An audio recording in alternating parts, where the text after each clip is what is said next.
After True Detective, Night Country finale, its references to the Tuttles seem all the more confusing.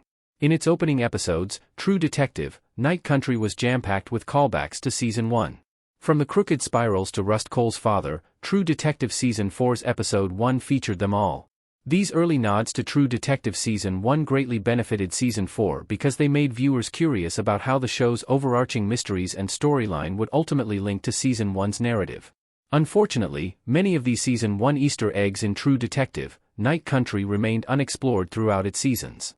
There were also several theories surrounding how True Detective, Night Country would mark the return of Season 1's big villains after the early Tuttle reference.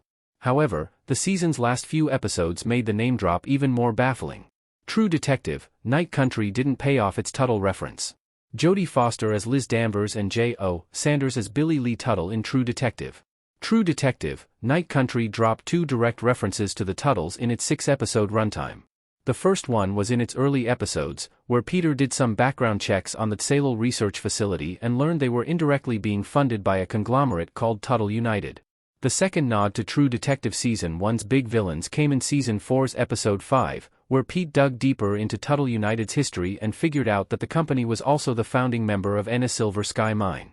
Given how True Detective Season 4 also featured spiral motifs, which were implied to be symbols used by the members of the Tuttle cult to express their devotion to the Yellow King, many viewers could not help but believe that Night Country's Tuttle callbacks would lead to bigger Season 1 connections and revelations.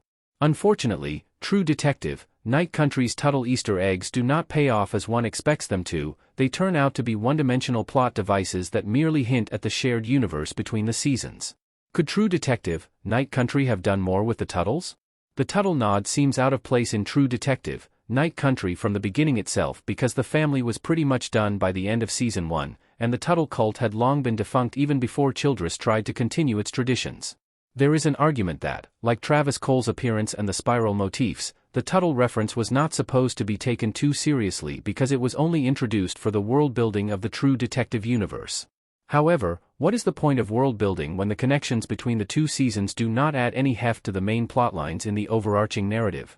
Since the Tuttle callback only distracts viewers from what the season is trying to portray, it is hard not to wonder why they were included in the first place. True Detective, Night Country probably could have done more with the Tuttles, but shoehorning them in its narrative made it look like the season was only capitalizing on Season 1's best plot devices to entice viewers.